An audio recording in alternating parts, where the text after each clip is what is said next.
My meaningless thoughts are showing me a meaningless world. I am upset because I see a meaningless world. A meaningless world engenders fear. God did not create a meaningless world. My thoughts are images I have made.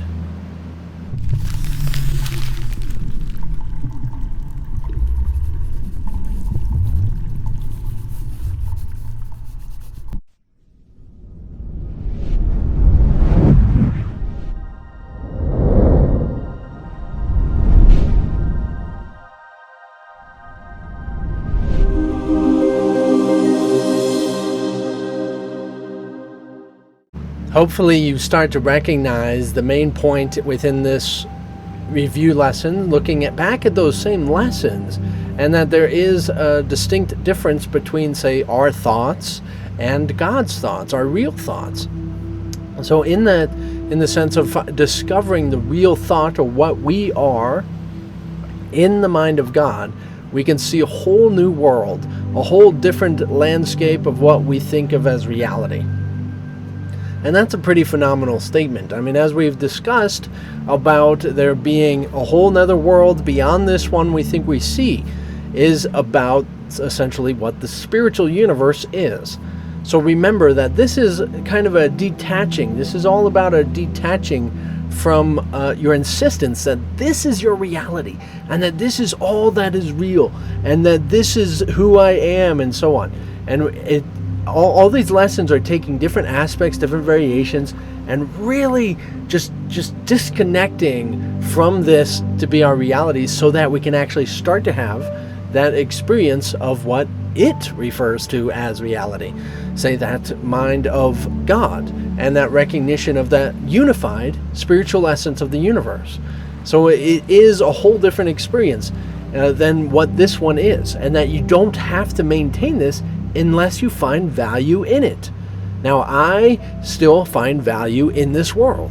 I would like to expand in this world as much as possible because in my perspective, and as many people misunderstand A Course in Miracles, insisting that you have to get out, and it's not true. It's saying this is an option. You can get out. You can stop seeing this world if you stop valuing it. It's just simply giving you the keys in which transcendence and ascension is all about. So recognize that it's not pressuring you, and it's not making you feel guilty or ashamed or anything. It's not trying to get you to feel bad for what you're doing in this world. As I did just that, I gave up all value in the world. I let it all go. I forgave everything. I stopped grieving and resenting, and I stopped all of it. And in that moment, I started to have my transcendent death experience, where the world, the universe, and everything disappeared. And it just so happens that it was December 10th, 2012, when everything was the end of the world, right? And so in that same recognition, it was literally the end of the universe for me. And in that experience, I chose to come back. I chose to come back because I recognized I still wanted something here. I still had value here. And I had to accept it in order to come back.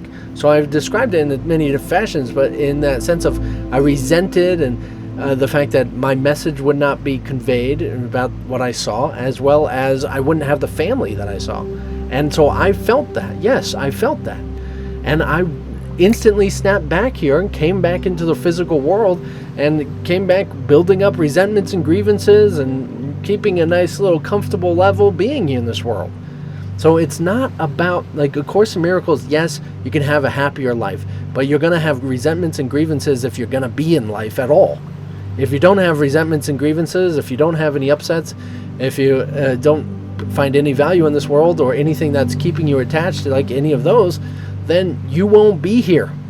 You won't be here. Nobody will be here. Okay? So as much as you see spiritual people saying that they have no resentments, no grievances, completely healed mind, all enlightened, they are still here. So there's many more variables that are still present. Now, and I would tell you, I have resentments and grievances deliberately so that I can be here experiencing this. I know what it is like to experience the world through God's mind. as well as I know what it's like to experience it through insane mind, crazy mind, this physical world mind. Do you remember the difference? Now, as you're learning how to go down into the mind, learning how, and keep practicing, take meditation, go into that space, into that presence, go deep into your mind, and you can discover it.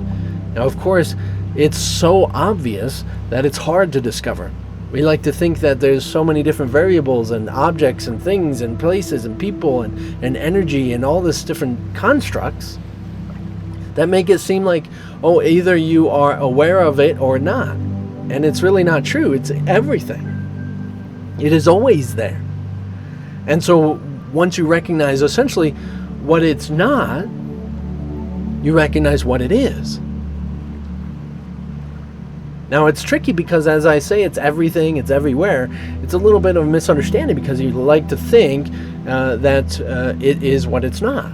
Say, these ideas of what you have, of physical form, location-based, time continuum. And it's a little tricky because until you actually get to that space, you're not going to really comprehend it. You will not comprehend it. It's impossible. It is not possible for this perspective mind to grasp it, totality. No. You can kind of get the idea that you can't, and then when you get into the experience, you can recognize that there is that essence, but you can't bring it back here. You can't bring it back into this world, but you sure can have a recognition. Where it is it? Where is it? What is it? It's right here. This is it. This is it. But you don't even know what I'm talking about. You see what I'm saying? This is a crazy world, and crazy.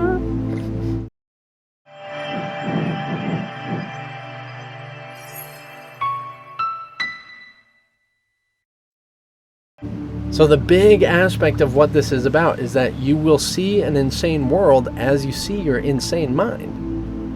And that if you want to discover the way of the unified essence of what the spiritual universe, the way the world was intended to be experienced, you have to think in that way of without opposition, without that knowledge of good and evil.